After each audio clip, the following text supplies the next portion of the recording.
Hey guys, tonight we're going to step into a version of England that doesn't exist on any map.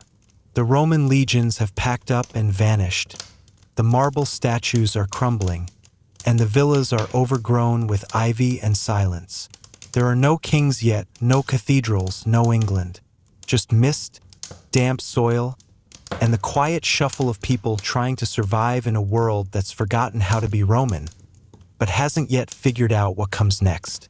You're going to walk through that silence, barefoot if you like, and meet the ghosts who built a country without knowing what they were building. Spoiler, you probably wouldn't last 5 minutes, especially not without plumbing, antibiotics, or, pants that weren't made of animal hair. So, before you get comfortable, take a moment to like the video and subscribe, but only if you genuinely enjoy what I do here. And tell me, what time is it where you are, and where are you listening from? Now, dim the lights, maybe turn on a fan for that soft background hum, and let's ease into tonight's journey together. You're standing in a field that doesn't know its name. The air is damp with the breath of early spring, and the grass grows in uneven tufts among broken stones. Somewhere behind you, birds are waking, but not the cheerful kind. These ones sound like they're warning each other. What you don't hear anymore is Rome. The empire is gone, left, packed up, and ghosted the entire island like an ex who didn't want to talk things through. One day, there were roads and currency and a system that mostly worked. The next, quiet. Not the peaceful kind. The kind where nothing answers back. You feel it in the way the road under your feet is still paved, just barely, but no one's maintained it in decades. Bushes crowd in. Moss eats at the corners. The milestones are leaning like they've had too much mead. And there are no footsteps ahead of you. Once soldiers marched here. Now it's just you. And maybe something in the hedges watching. The fall of Rome didn't feel like a thunderclap here. It was more like a slow exhale. A long, wheezing goodbye stretched over years. The last official Roman administrator left Britain around the year 410. The locals probably didn't throw a party. They were too busy wondering who would fill the tax void, and whether that void would come with swords. You step over a rusted horseshoe. You wonder if the horse made it anywhere. It's hard to describe what society feels like when it's unraveling. And even harder when no one has a word for Britain anymore. There are still people, sure. Towns too. But they're shrinking, like we're pulled too hot from the wash. Villas that once echoed with Latin poetry now house goats. The cities don't die all at once. They fade. And the countryside begins to swell around them like ivy. You meet people out here, farmers, survivors. They speak a mix of languages, some fractured Latin, some native Brittonic. You can tell they're holding on to things. A broken oil lamp, a copper coin with a face no one remembers. A story about when the world was different. Somewhere in the ruins of a bathhouse, a man is trying to teach his grandson how to make bricks. The child doesn't see the point. The old ways don't hold the same promise anymore. What good is a hypocaust when you're cold, hungry, and your neighbors are turning into raiders? You pass by a village that still calls itself a civitas, though no one's quite sure what that means now. There's no central authority, no taxes, which sounds great until you realize there's also no defense. No roads being repaired, no letters arriving. Just news passed by people who walk too far and may or may not be lying. There's a rumor that the Irish are raiding again on the west coast. The Picts are pressing down from the north. And from across the sea, a name whispered in fear, Saxons. But that's not your concern. Not yet. You spend a night in a half-collapsed Roman fort. The walls are still mostly intact, though trees are growing through the granary. A fox watches you from the shadow of a column.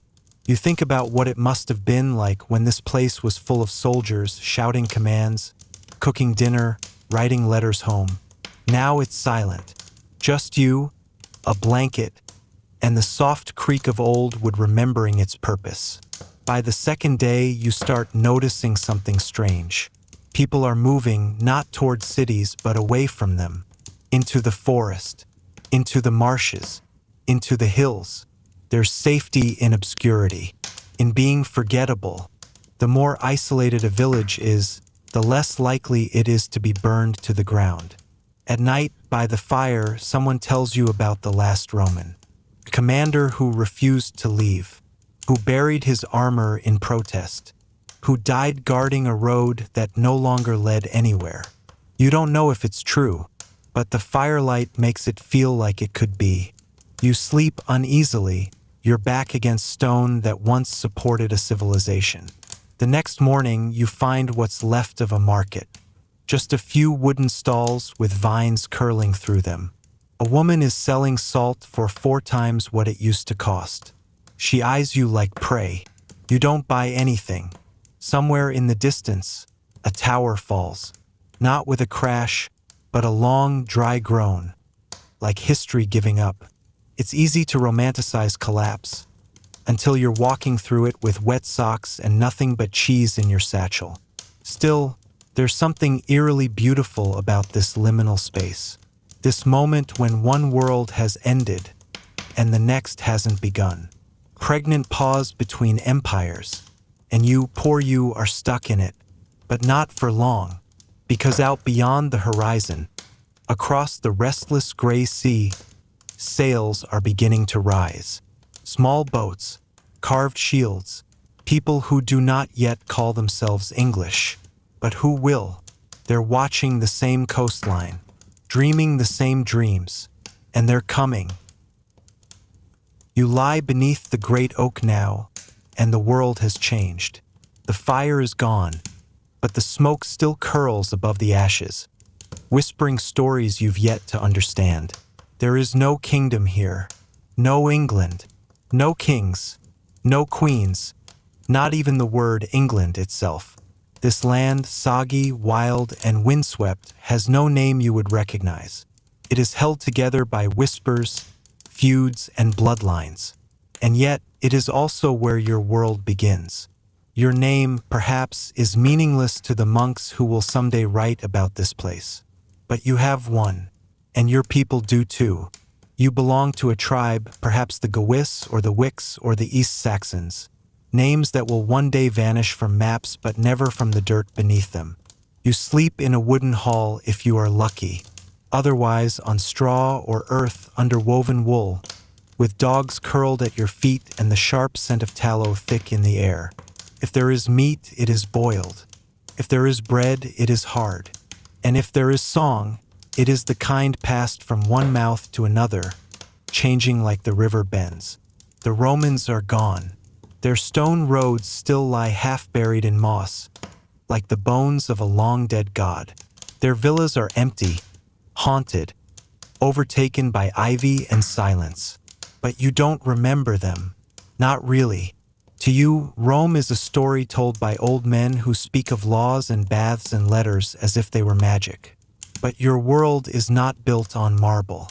It is built on mud, ash, and timber. You chop wood at dawn and haul it home in silence. You look at the sky and know, without thinking, what the clouds will bring. Rain. Always rain.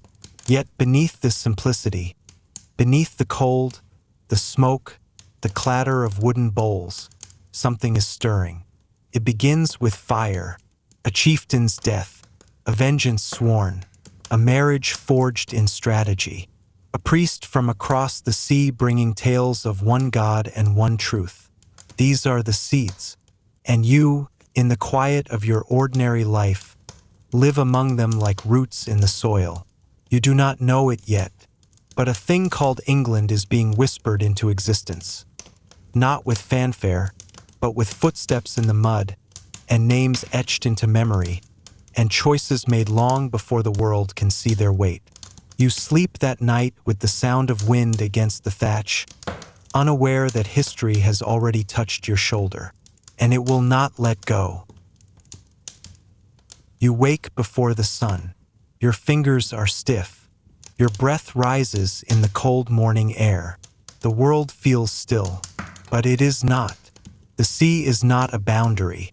It is a road, and strangers travel it. From across the gray waters they come, not all at once and not in harmony. Some arrive in peace, others in storms. You hear them before you see them.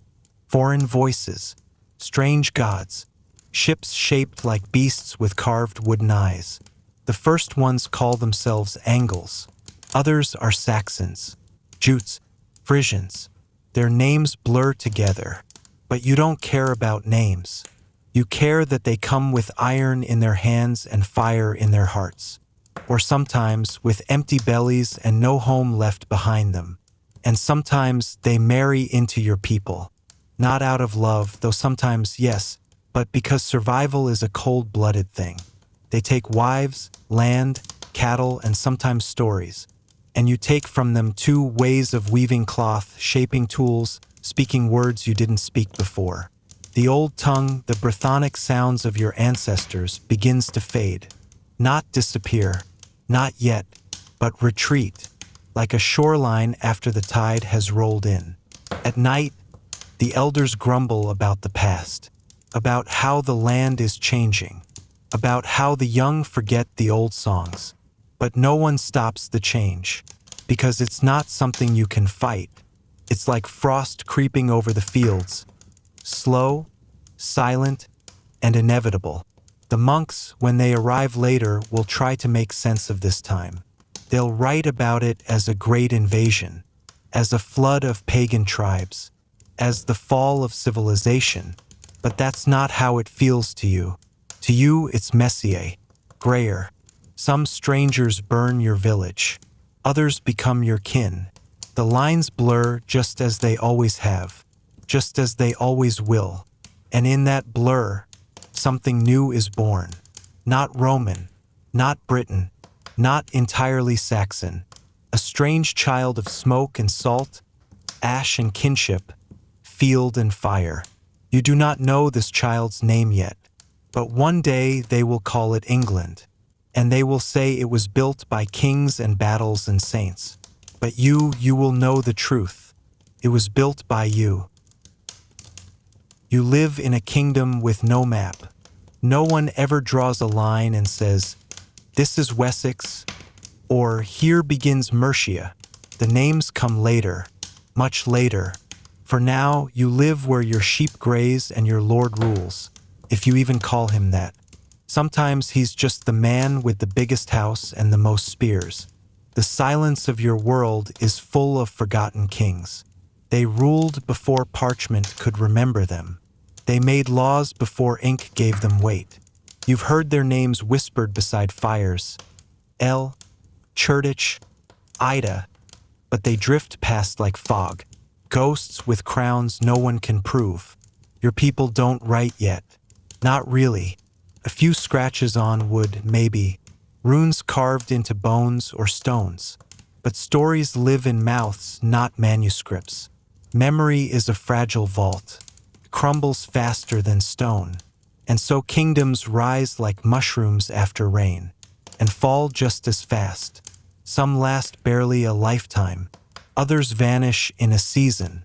They fight, fracture, forget. A man declares himself king one year and lies dead in a ditch the next. There is no England yet. Only scraps of land with names that change depending on who's asking. Northumbria, East Anglia, Lindsey, Wix, Elmet. Yes, Elmet.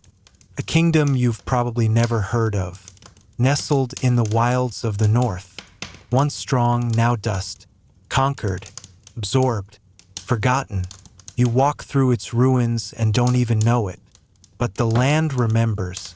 In the shape of a hill, the bend of a stream, the name of a meadow no one can translate anymore. They say history is written by the victors. But in your world, there are no victors. Only survivors. Only people who move on because they must. You never see a kingdom fall. Not really. It doesn't happen in a day. It seeps away. One tax collector who stops coming. One church bell that no longer rings. one name that's no longer spoken. And so you forget, not because you want to, but because forgetting is the only way to go on. And in this silence, in these scattered ashes of lost realms, something begins to take root. A new identity, one not yet named, a future no one asked for, and yet it grows anyway.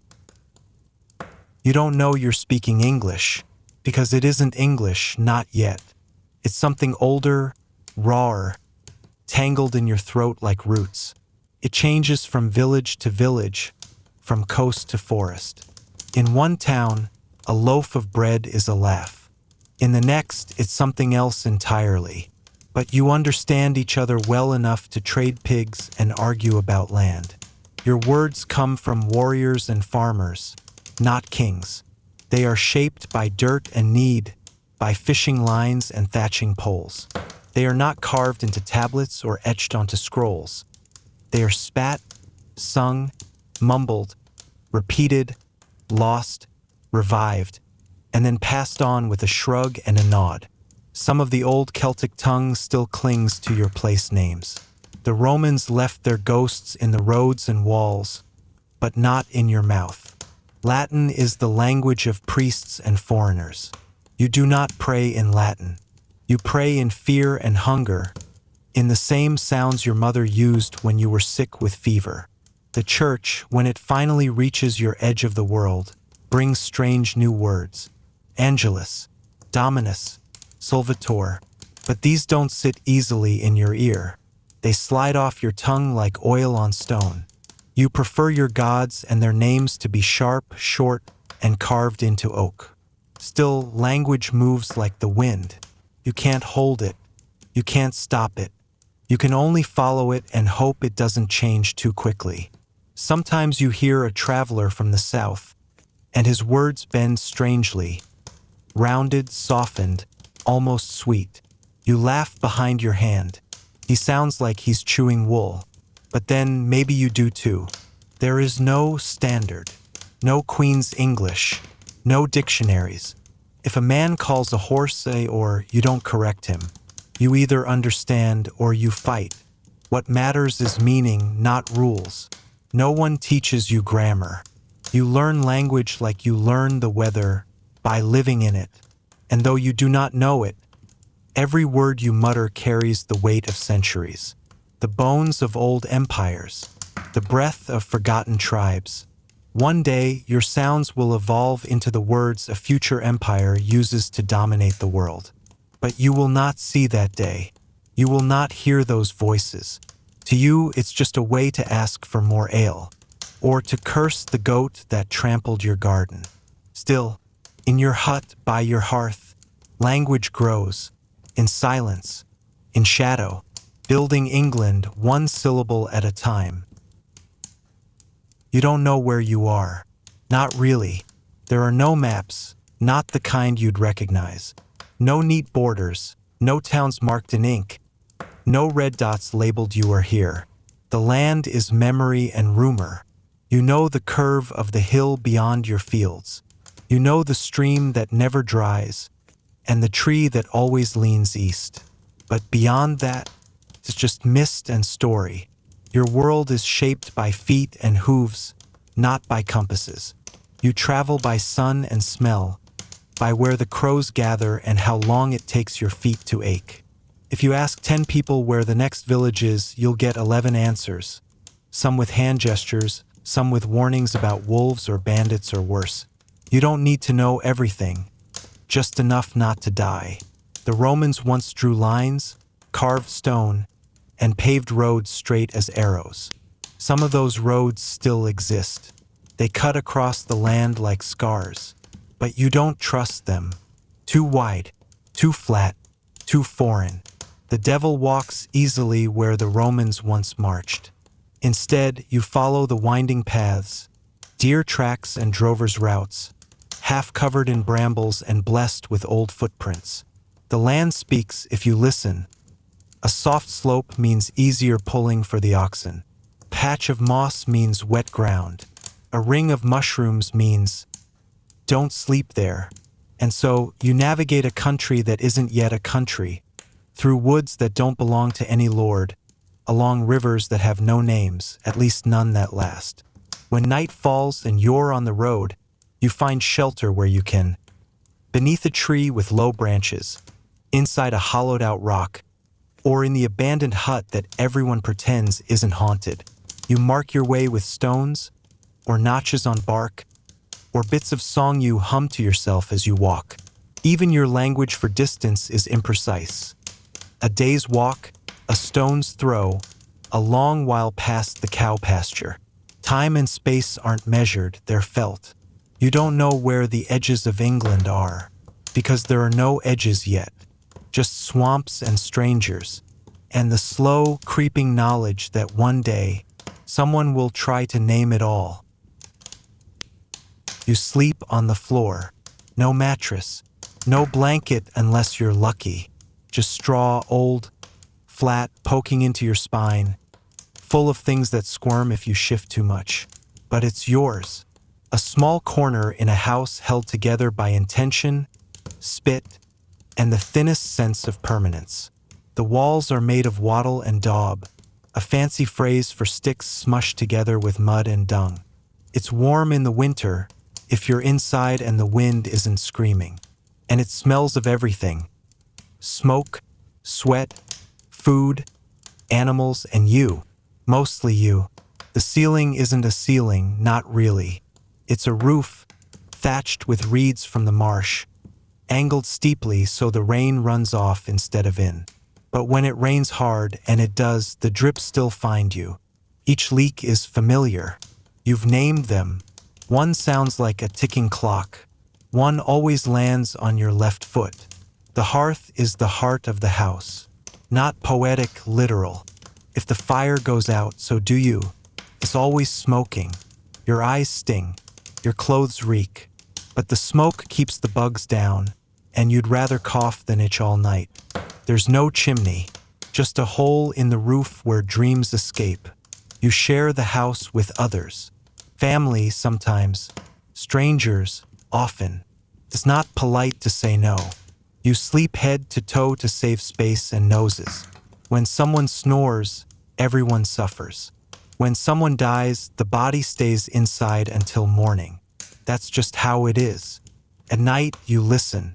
Not to stories, not always. You listen to breathing, shuffling, the wind pressing against the daub like a thing that wants in. You listen to the creak of beams, wood from trees that knew silence longer than you've been alive. Some nights, something scurries inside the walls. Mice probably, hopefully. If it's rats, you don't want to know. You don't own the land the house sits on. Not really. A lord somewhere does, or says he does. He might never visit, but his men will, collecting rent, demanding labor, asking questions with no right answers. But for now, it's quiet. You pull the cloak over your head. You press your back against the wall that might fall over if you breathe too hard. You try not to think about tomorrow, because tonight you have a roof, and in this world that makes you wealthy. You've been watching the sky for weeks, not out of wonder, not for beauty, out of habit and fear, because the sky tells you things before anyone else does. When the wind shifts, when the rains are coming, when something is wrong. Tonight something is wrong. The stars are missing. Not all of them, just enough. Enough to make your skin feel like it doesn't fit. The familiar constellations, the hunter, the plow, they're still up there, but dimmer. And the black between them, thicker, like ink instead of night. Old Aoife said once that the stars are holes poked in the sky by God so he could watch what we do. You thought it was a joke. But now, it feels like maybe he turned his face away. The dogs whine. The oxen won't settle. The hearth fire pops like it's trying to say something in a language no one taught you. No one else seems to notice. Or maybe they do and they're pretending they don't, which is worse. You step outside, bare feet in cold mud. The house behind you breathes with the slow rhythm of sleepers who trust the dark too much. You don't. The air tastes like metal. Or blood. Or secrets? You can't tell. Somewhere in the distance, an owl calls. Then nothing. Just silence. Not peace. The kind of silence that presses against your skull. That has weight. That waits. You remember the stories. The ones they tell you not to tell. The night walkers. The shadow thieves. The ones that live under trees and wear the faces of people you knew, until they open their mouths and everything inside is teeth. You were told not to speak of them, not to think of them, that names have power and memory feeds the old things. But tonight, when the stars are gone and the dark has weight, you remember anyway, and you go back inside. Slow, silent. You close the door. Not that it will help, and sit with your back to the wall. The fire hisses. The smoke curls upward. You don't sleep. Not tonight. The sun rises, but not really. It's more like someone scraped a little light across the bottom edge of the clouds and decided that was enough. The sky stays gray, the kind of gray that seeps into your thoughts and makes everything taste like old stone. You haven't slept. Neither has the old cupboard by the hearth. It's just a cupboard. You know that.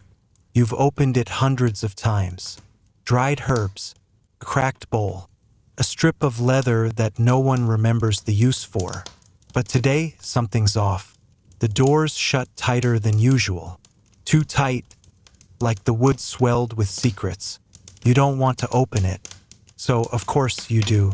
Creaks like a bone being bent the wrong way. Inside, the bowl is gone. So is the leather. So are the herbs. All that's left is a small pile of ash. Neat, cold, and not from your fire. The color's wrong. This ash is pale, almost white, as if whatever burned did not burn by flame. You look at it too long, and it looks back, not with eyes, not with a face, but with presence, like something's nested inside the silence there. And now that you've opened the door, it's found you. You shut the cupboard, then reopen it. Empty. No ash. No heat. Just a strip of old leather curled like a smile. Someone knocks at the door. You jump hard enough to bite your tongue. The taste of iron. Of fear. You open it slowly. It's Wulfric, the boy from 3 huts down. He stares at you. You heard them too? He says. You want to lie, but your throat's dry and your heart is trying to crawl through your ribs. He looks past you into the house, at the cupboard, then back at you. There's more coming, he whispers. The earth told me. You're not sure which part to be more afraid of, that he believes it or that you do too. You don't follow Wulfric. You try to go about your day like it's any other. Boiling water, splitting wood, checking the hens. But something inside you feels slightly sideways, like your spine's remembering something your mind can't. By noon, you find yourself walking. You don't remember deciding to. The path is unfamiliar, but not new. That's the worst part. You've lived here your whole life. You know the sheep trails, the shortcuts, the hollows. But this path, it cuts behind the trees in a way that feels wrong. Too narrow, too deliberate, like it was worn by something that didn't need legs. You try to turn around, but you've already taken too many steps.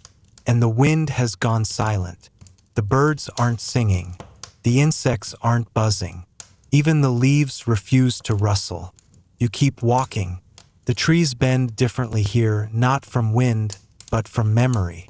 Their trunks are twisted, gnarled, marked with faint carvings that no one in the village knows how to read anymore. Or so they say. One symbol looks like an eye, one looks like a mouth, and one looks like your house. Your stomach knots. Then the path opens up just a little, and in the clearing you see it, a stone, half buried in moss, shaped like a doorway lying on its side. It hums, not loud, not even audible, but your bones feel it, like they're tuning to something, like they remember it from before. There's something under the stone, or behind it, or inside you. You don't touch it. but your shadow leans forward just slightly more than you do. You leave the stone. You don't run, but your heart does. Pounds in your throat, behind your eyes, in your palms. The forest feels deeper now. You take the same path back. But it's longer this time. Or maybe you are. When the village appears again, it's as if someone dropped it onto the earth from a great height. Crooked like a poorly set bone. Familiar, but not. You notice the first wrong thing immediately. There's a man at the edge of the fields. No one's ever there at this hour. Especially not someone you don't know. He's dressed like a traveler, but he isn't muddy. His boots are spotless. Not a fleck of dust. And he's not watching the fields. He's watching you. You pretend not to notice. But your body does. Your shoulders tense. Your stride changes. He doesn't move, not even when a crow shrieks overhead and lands too close. That's the second wrong thing. Crows don't shriek here. They cough. They chatter. But this one, it cries like it saw a ghost. Or worse, like it recognized one. You blink. The man is gone. Not walked away. Not ducked behind the fence. Gone. The crow is still there. Watching. It tilts its head and hops sideways. Once, twice, and then flies in the direction of your home. You follow not because you want to, but because you think the crow knows something you forgot. Your door opens too easily. That should comfort you, but it doesn't, because your hand still holds the key. The iron one with the split-tooth end, the one your grandfather said was older than any of us, and joked it might open the grave of a king if you turned it the wrong way. But tonight, it doesn't open anything. You didn't use it. You didn't need to. The door wasn't locked. And the cold that meets you inside is not the cold of night. It's the cold of absence, of displacement. Everything is where you left it, but nothing is where it belongs. The table is in its place, but not quite aligned. The hearth is dark, though you remember lighting it. And the smell. Not the warm, damp scent of thatch and old stew. It's new wood, fresh timber, like a place that was just built yesterday. Even though your shoes still leave dust from the walk back, there are no footprints inside. Not yours. Not anyone's. You feel watched, but not by eyes. By walls. You reach for the old iron key, still clutched in your fist, just to hold it. But it's not cold. Not anymore. It's warm, like it's been in someone else's hand all this time. Someone who put it back carefully. Too carefully. You don't speak, but your breath makes a sound like a whisper, and something in the beams above you creaks. Once gently, as if it's listening. You light a taper from the hearth, and something's wrong with the way it burns. Not the color, not the flame, but the way the smoke curls, tight, vertical, like it doesn't want to wander. You lift the flame to the ceiling. The beams aren't right. Not that they're damaged, they're perfect. Too perfect. No soot, no warping, no stains from last winter's storm. Just pale, freshly hewn planks, with marks on them. Not runes, not Anglo-Saxon script. Just lines, as though someone traced the memory of writing, but couldn't remember how letters work. You touch the wall. Feels soft, not rotten, not damp, just unfinished, as if the wood hasn't quite decided to be real yet. And then you see it just above the lintel, a nail, bronze, not iron, pressed in at an angle, as though someone unfamiliar with hammers tried to copy the idea of construction. No tool marks, no fingerprints, just that bronze glint too clean for this house. Too clean for this time. You don't remember when the walls were last rebuilt. They weren't. You would have known. Wouldn't you? Wouldn't you have heard the knocking? Wouldn't you have smelled the sap? But the only smell now is resin. And resin doesn't belong here. This pine. Foreign. Not local ash or oak. This isn't timber from your land. Not from this kingdom. Maybe not even from this age. You step back, and that creak from the ceiling comes again. But it doesn't echo like wood. It echoes like a hollow stage, like the inside of a mask, and your house is staring back. You've lived in this house all your life, and you've never had a key. No one has. There are no locks. Doors are kept by latches, ropes, wooden bars. But now, on the threshold between the storeroom and the hall, you find something cold against your foot. You pick it up. It's metal, brass, or something like it. Smooth, intricate, far too precise. Not a blade, not a tool. It's a key, small, with teeth that loop and spiral, not like any you've seen. No local smith makes this. No monastery taught this design. It isn't Roman. It isn't Saxon. It isn't anything you know. You hold it to the firelight. A symbol is etched on the handle. Not a rune, not a cross, but a shape that almost makes your skin itch. A triangle folding into itself, endless, like the knotwork on a tapestry that dreams. You want to throw it away, but you don't, because when you touch it, you remember a door that isn't in your house. A narrow one, low, hidden, behind the outer wall. You've never opened that door. You didn't even know it was there. But now, somehow, you know exactly where it is. You feel the key pulsing in your hand, like it's waiting, like it remembers you, but you don't remember it.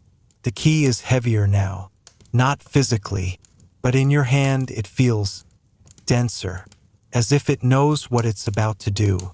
You cross the house, not your main hall, not the sleeping loft, not the pig pen beneath the floorboards. You stop at the outer wall, a cold, rough patch where stone meets daub. You crouch low. You press your fingers to the spot, and it gives. The wall moves, not crumbling, not breaking, just bending, like a curtain of dried earth. A seam appears, a thin vertical gap, one that widens when you breathe near it. The scent from within is ancient, damp, like burial cloth pulled from peat. You press the key forward. It doesn't click. It doesn't turn. But the seam splits wide. A doorway opens. You crawl inside. It's dark, but not empty. A round chamber barely taller than a man. Stone-lined, dry, sealed perfectly for who knows how long. And in its center, a stone pedestal. On it lies a book. But the book is not bound in hide, not stitched in gut or skin. It looks like it's made of wood, but not any tree you've seen. Each page is rigid, etched with symbols that move when you don't look directly. You feel the pressure in your ears, as if the air is too full. You reach out, and the moment your fingers graze the cover, a voice speaks, not aloud, not in English, but in the oldest part of your mind. It says, "You are not the first, but you may be the last." You snatch your hand back. The voice is gone, but the room remembers you now. And the door you came through? It's closed. You sit, not by choice. Your knees simply give out beneath the weight of what's in front of you. That book, it hums, not with sound, but with presence. Like it's breathing, or remembering. You hover your hand above it again. No voice this time, but the air tightens as if the room is inhaling. You open the cover. There's no ink, just carvings, deep, precise runes etched into each wooden page. But they're moving, wriggling like worms trapped beneath glass. Each symbol shifting in a pattern too old for the human eye to follow. You flip to the first page, and suddenly you're not in the room anymore. You're in a field, tall grass, mist swirling around your knees. Ahead, a wooden structure rises. Not a church, not a hall, but something older. A herg, a sacred grove built from timber and tooth. You're watching it be raised by hands that look almost like yours, but not quite. Their eyes are too black, their skin dusted in ash. They chant as they work, not to praise, but to bind. They're building something to trap a god. Not the god of Rome, not the Christ of the monks. Something older, hungrier. The vision snaps away. You're back in the chamber, the book on your lap. One page turned, one memory given. You realize now this book isn't meant to be read. It's meant to be inherited. Each reader adds to it. Each page holds not a story, but a soul. You flip to the next. You see a man being buried alive beneath a stone church.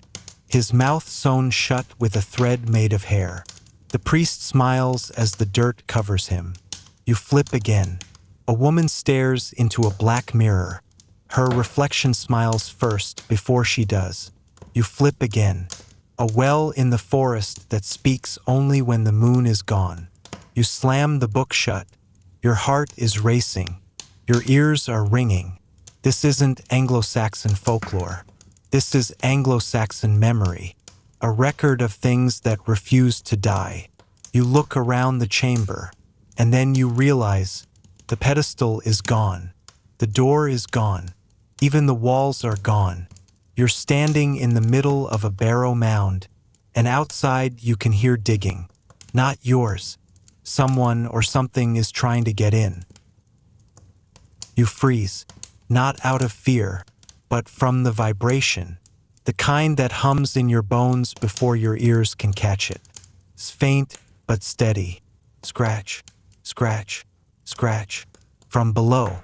First it sounds like shovels, men digging with hands blistered and bare. But then you hear the rhythm, not digging, scratching, like nails against wood, against stone, against you. You back away from the book, still clutched in your arms. This weight has changed, heavier, as though it wants to be close to the ground again. The soil beneath your feet softens. No breathes, like lungs buried beneath centuries of dirt. And suddenly you remember something, a phrase from one of the earlier pages, half seen, half remembered. When the book opens, the earth listens. A test? A curse? Or maybe just a warning no one ever heeded. Your eyes dart around. No door, no wall, no sign of where you came from, only the mound, and the hum, and the growing sense that something below wants you. You kneel. The book pulses in your hand. You could open it again. Maybe it will tell you how to leave. Or maybe it will do what it did to the last reader. Bind you into its next page. Another soul trapped between wood and whisper. Your fingers hover over the clasp. And then, silence.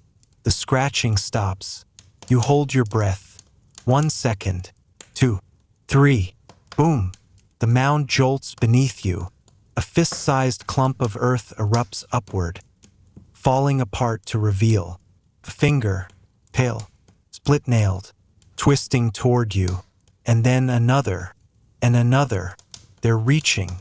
The book glows faintly, the runes pulsing, reacting, summoning, defending. You don't know, but you do know this. The next page has your name on it, and if you don't read it, they will.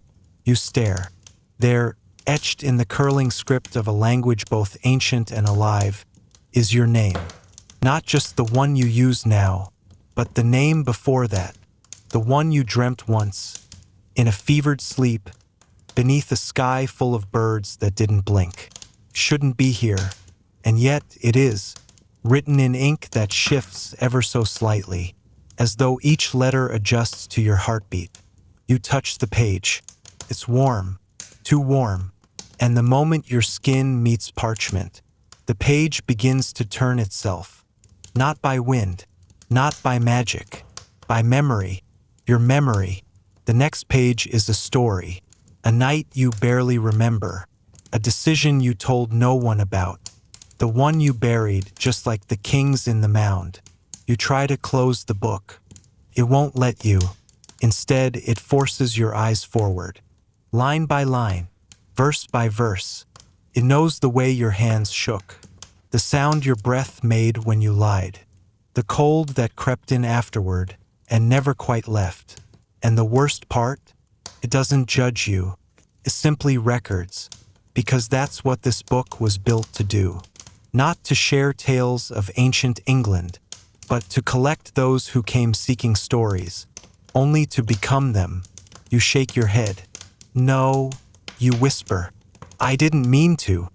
But the page has already begun the next chapter, this time in the voice of someone else. They entered the burial mound under moonless sky, seeking knowledge. What they found was a mirror, inked in guilt and silence. It's you, but it's not. It's the version of you that never left this place. You step back. Behind you, fingers still reaching through the earth. Before you, the book still reading aloud the things you meant to forget. You can run, you can fight, or you can turn to the next page and learn who you really are. The mound has time. It's waited 1,000 years for you. What's one more night? The air changes. You feel it in your teeth first. That soft pressure, like a storm deciding where to break. The book quiets. Its last words still hang in the chamber like incense, dense and unwelcome. And then, from the far end of the burial mound, something stirs. A shape, not walking, not crawling, but waiting, as if it always was, and you've simply stepped into its line of sight. You don't move. You barely breathe. The shape steps forward, and your eyes take in what remains of a man, or the shell of one. His robes are rotted, yes, but still bear the faint trace of monastic patterning. Not a priest, not quite, more like a reader, a scribe who wrote so long he became ink himself. His fingers are blackened at the tips, not from decay, from endless years of dipping into ink pots that no longer exist. And his face is not hollow, it's not monstrous, it's familiar. You see your jawline in his, the slope of your brows, even your posture mirrored in his ancient, unmoving stance. He doesn't speak. He only points to a second book smaller than the first. Leather-bound, locked. It's yours. And suddenly you remember, when you entered the mound, you carried nothing. But now your hands are full. Your fingers curl around the little volume as if they've always known its weight. The cover bears a symbol, an eye within a knot, surrounded by ravens. You've seen it before, in dreams, in moments you thought were coincidence, etched faintly on a stone outside your childhood home. The reader nods once, and sits, cross-legged on nothing, as though the earth itself holds him aloft. He gestures again. Open it. You do. And the pages are empty, but not blank, not truly. You run your hand across one, and as you do, the words appear, not in Old English, not in Latin, in your language, in your voice. You're not just in the story now, you're writing it, but the ink isn't black. It's red, still warm. You close the book with shaking hands. The reader nods again, slowly, approvingly. You realize he wasn't pointing to the book. He was passing his place on. The book rests in your lap, its cover no longer locked. Its pages, half full, half empty. You stare down at them, still warm from your touch, each line written not with words, but with memory. You try to recall when you wrote them, but the truth is, you haven't yet. These are things that will happen, if you choose to stay. Around you, the burial mound exhales. A soft wind moves through the bones of the structure like breath through a flute. Low, mournful, wise. The reader is gone. Not vanished. Not erased. He simply isn't needed anymore. Because now there is you, and this book, and the slow, steady beating of a story that wants to be told. By your hands, in your words, with your soul. But beyond the chamber, the sky has changed. You see it through the sliver in the mound's entrance. Dawn. You didn't think light could find this place, but it has. And with it comes something else. Choice. If you walk toward that light, the world will welcome you back. You will remember this, but dimly, like a story you heard once as a child. You'll forget the feel of the stone beneath your feet, the taste of names long buried, the hum of the book in your hands. You'll sleep again in a warm bed. You'll dream of ancient voices, but you won't know they were once your own. Or you can stay here, stay you, become the reader, not as a ghost, but as a voice that never fades. The book will fill, one line at a time, until the next pilgrim arrives, and then you'll pass it on, as he passed it to you, as someone once passed it to him. This is not a curse, it's a choice, but you must make it now. The light is rising, the wind grows still, the pages await your decision. So, will you step into the sun, or turn the page? You stay, you don't speak it, you don't need to. The choice is made in the bones. With a breath you didn't know you were holding, you lean forward and open the book to the next empty page. It stares at you, blank, expectant, like the first face of a newborn world. Your hand shakes, not from fear, from weight, the weight of meaning, the weight of all who came before you. You pick up the quill. It isn't modern.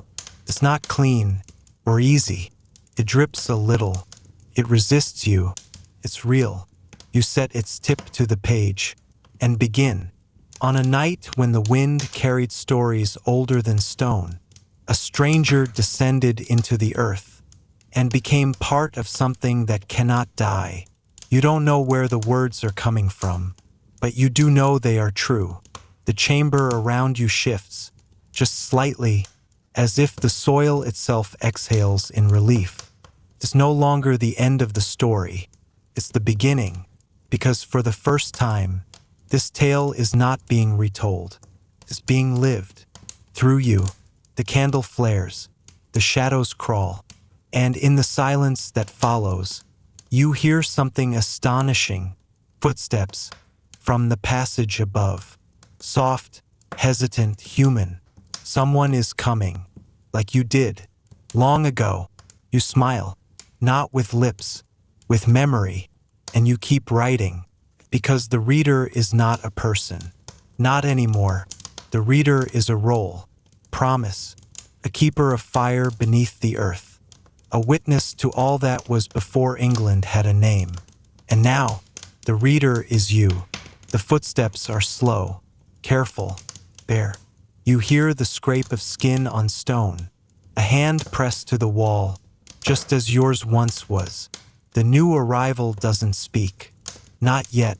They hover at the edge of the chamber, drawn by the light, and perhaps something older than that, the pull of a story waiting to be finished. You don't look up. Not yet.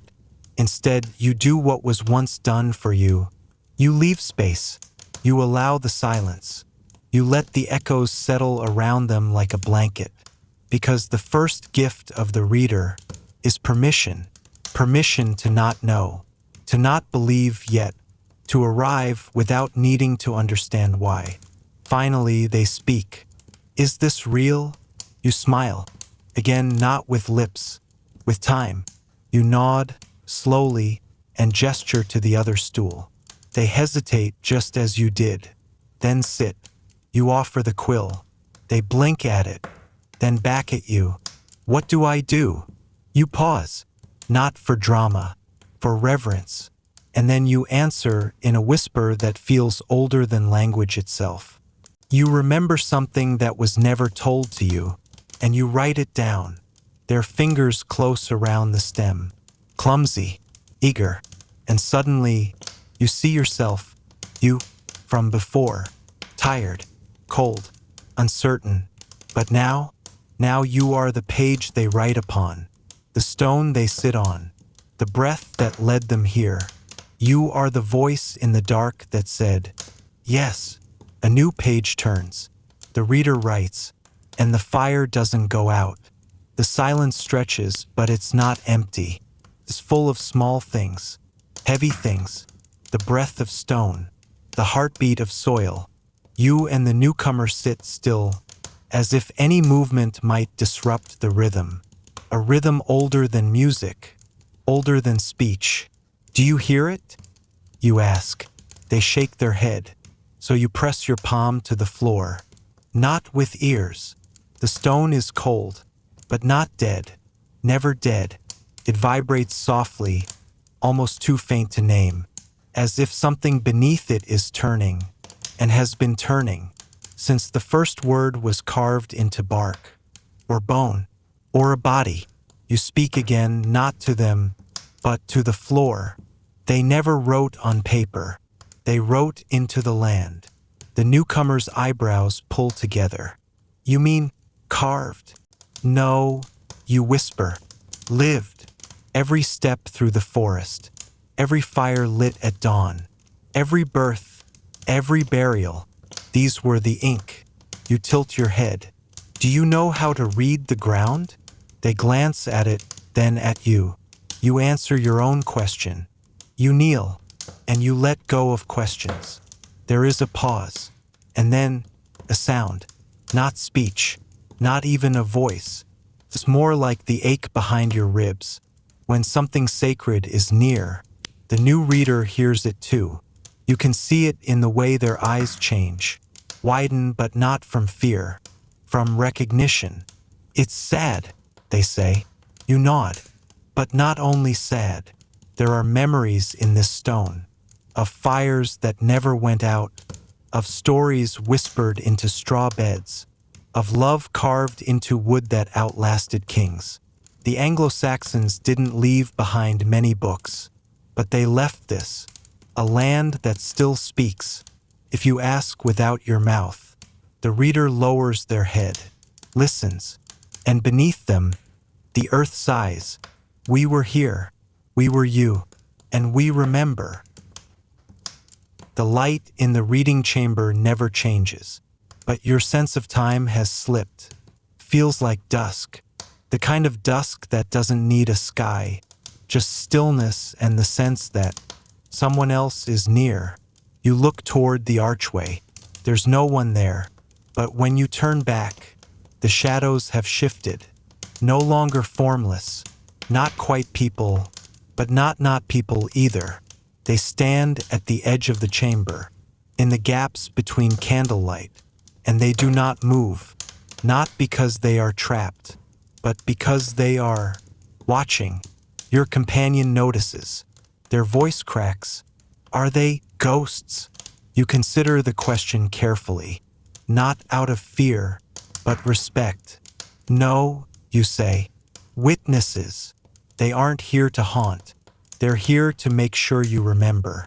Each figure wears something simple, a woolen hood, a plain belt, a cloak that knows rain better than fire.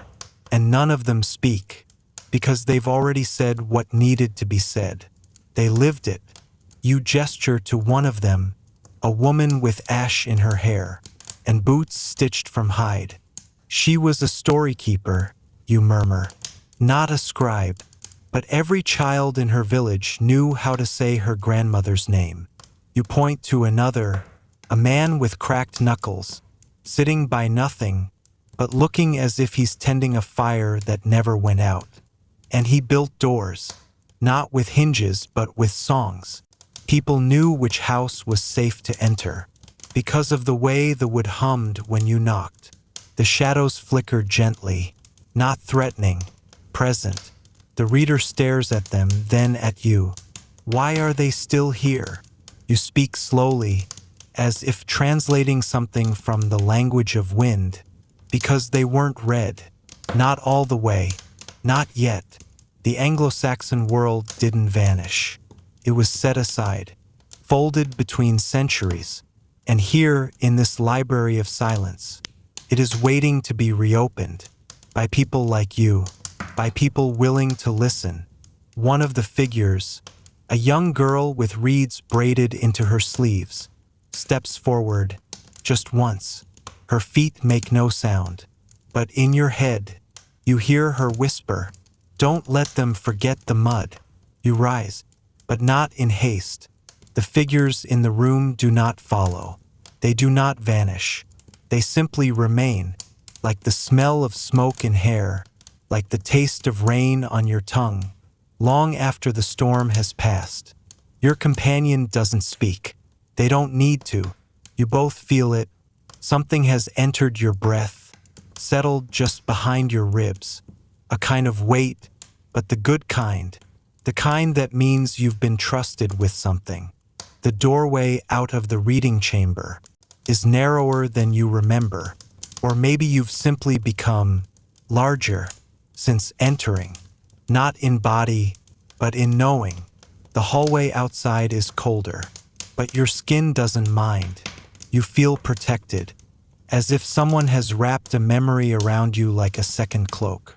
You pass the mosaic again, the one with the hall and the bird and the candle. And now you see it. The mosaic isn't about death. It's about returning. The bird that enters the hall does not disappear into the dark. It leaves because it must, but it carries the warmth with it. And outside that hall, the world continues. You descend the staircase. Dust rises, but so does resolve. When you reach the bottom, the archivist is waiting. She doesn't ask what you saw. She already knows. Instead, she hands you something wrapped in linen. A single object, cool, smooth. You unwrap it. It's a spindle whorl, made of fired clay, the type once held between two fingers, as a woman twisted wool into thread. Dated to somewhere around 700 AD. She says only, "She spun to remember. You'll speak to remember."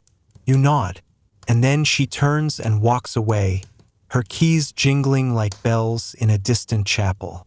The way back to the surface is not marked, but you don't need markings. You carry the map now, in your hands, your throat, your bones. Every step up is a step forward and backward. The present makes space for the past. And as the final door creaks open into daylight, you realize you brought them with you, not as ghosts, not as echoes, as truths. Truths that waited 1,000 years to be spoken again, in the voice of someone who was willing to listen. In the dark, outside the wind has teeth, but you don't flinch. You walk past the parking lot, the signs, the tarmac, the hum of modernity. It all feels thinner now, like tracing paper laid over something older, grander. You reach a low stone wall at the edge of the village, one nobody really notices. No sign, no plaque, just stacked stones, some shifted, some sunken, but all still there. And suddenly, you know what it is. It's not a wall, it's the spine of something long buried, a hall, a hearth. A story that once had skin. You place your hand on the stone. It's warm. You didn't expect that. But then again, you didn't expect to carry 1,000 years in your chest either. And so you begin to speak. Not aloud. Not yet. But in your head, like whispering across time. I know you were here. I know you built without maps. I know you planted trees you'd never see tall. I know you made laws before laws had kings. I know you sang hymns in words no one today can pronounce. And I know you were not forgotten, because I am here, and I remember. For a moment it's quiet. Then a bird lands on the wall, tilts its head, listens, and you think, yes, that's enough. The Saxon builders didn't ask for cathedrals. They didn't carve their names in runes for glory. They laid earth with their hands, not their egos. They didn't build England. They built toward it. And you are standing on their bridge. not one of stone or timber, but of memory. The spindle whorl presses against your palm, and now you understand what it was for. Not to spin wool, but to spin story, to keep the thread from snapping, to carry a line. From then to now, you follow no path. There was a path once, perhaps, but the roots have long taken it back. The trees here are impossibly tall, not because they reach the sky, but because they reach back into memory, into fear, into worship. Their bark folds like druid robes, their branches twist like outstretched arms, beckoning or warning. You're not sure, but you walk forward anyway. Your footfalls barely make a sound, as though even the leaves do not wish to disturb. What still lingers here? You find a circle of stones. Low, mossy, not marked, no sign, no grave, but oh, you know what this is. A moot circle, where disputes were judged, where oaths were sworn, where justice was spoken by men with weathered faces, and dirt beneath their nails. A single stone at the center, slightly taller, slightly darker. You walk to it, kneel. It is cold, not from nature, but from something older, something ceremonial, and the silence here feels structured, like the forest itself is holding its breath, remembering a verdict rendered long ago. You can almost hear them. Stand, Wulfgar, son of Ethelric. You've taken cattle not yours. What say you? They crossed my field. I took what crossed. Did the law cross with them? No, but the law follows men, not beasts. You blink, and it's gone. Just trees. But you remain kneeling, because you understand now. These weren't just people. They were systems. Forests as courthouses. Fire pits as parliaments. Cattle herds as banks. The Saxons didn't build cathedrals. They built agreements. They built order. And more than that, they built the memory of order, woven into the landscape itself. Your hand brushes the moss on the moot stone, and something glints beneath. You pull it free, a fragment of iron, bent, simple, unadorned, but heavy in your hand. A knife? A token? A key? It doesn't matter. What matters is that you now carry it, and the forest knows, and the story continues.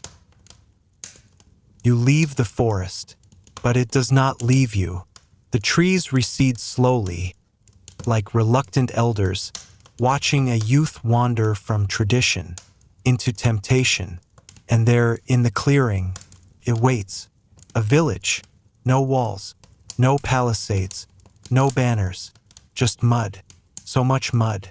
Cakes the paths, smears across wattle and daub huts, clings to the legs of children chasing chickens that look half wild.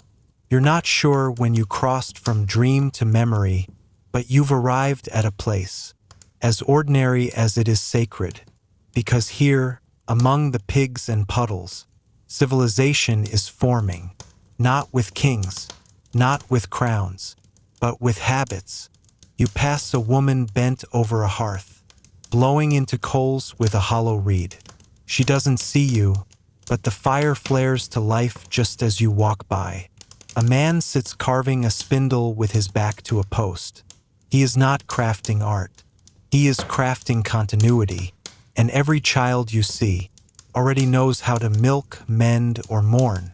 The village is small, 30 souls, maybe, but in their names and debts and feasts and feuds, you feel the blueprint of something enormous. England isn't born in a throne room. It's born in places like this. A woman calls from a doorway, "Leofric, your pig's in my garden again," and the man doesn't shout back. He doesn't threaten or bellow or boast. He walks straight to her home, steps inside, and you realize there's no door, just a cloth, because in this time, in this way of life, privacy is not sacred. Community is. You peek in after him, unseen. He's already handing her a basket. Not coins, not punishment. Apples, red, small, scabbed. But he brought enough for her children, too. And in that basket, you understand what laws never could. The cost of peace is paid in gestures, not proclamations. You walk on, past the smithy where boys hammer copper into crude hooks, past the field where women harvest flax with hands raw from use. And you realize it wasn't castles that made England. It was villages that endured, quietly, stubbornly, mud-soaked and magnificent in their refusal to disappear. You reach the far side of the village. A man nods at you, though he doesn't really see you. He's building something, using stakes, tensioned ropes, turf. A longhouse? No, a hall. Not large, but important. For gatherings, for gossip, for oaths. The first Parliament of England is a roof held up by memory. And someone just handed you a beam. You don't speak, but your hands know what to do. You don't remember how long you helped. The sun shifted, shadows stretched, and the hall rose from the earth like something half-remembered, half-summoned. And when it stood tall enough to cast shade, the village gathered, not for ceremony, not for spectacle, but to speak. A boy recited riddles, clever things about bones that walk and beasts made of ink. A woman stood and shared a tale of a woman who turned into a swan. No one questioned it. They listened, as if their lives depended on remembering. Then the elder rose, the thin man, hair like frost, but eyes like fire. He carried nothing, not even a staff, only his word hoard. That's what he called it. My word hoard is full tonight, he said, and I shall unlock it if you promise not to forget. And the silence that followed was not empty, it was reverence. You sit among them, still a shadow, still unseen, but no longer untouched, because the elder begins to speak, and every word hits you, like rain after drought. Old English, real old English, the kind that rattles in your ribs even if you don't understand. Wait, listen. New Skillen Heragian Heffenreis is weird. Now we shall praise the guardian of the heavenly kingdom. It is Cadman's hymn, one of the oldest surviving poems in the English language. And it was not meant to be read. It was meant to be felt. You feel it. The consonants hit like hammers. The vowels rise like birds. You realize this language wasn't built in a library. It was born in mouths, spoken around fires, whispered during childbirth, roared during war. You listen as the elder's voice shifts, from hymn to epic, to insult, to proverb. Every word he speaks is an heirloom, carried not in gold, but in guts. You recognize fragments. WYRD, fate, Yorth, earth, Mod, spirit. They survived, not because they were chiseled in stone, but because they were lived. A child repeats after him, clumsily, but the words stay, and suddenly, you know the secret they've all been guarding. Not treasure, not relics, but tongue.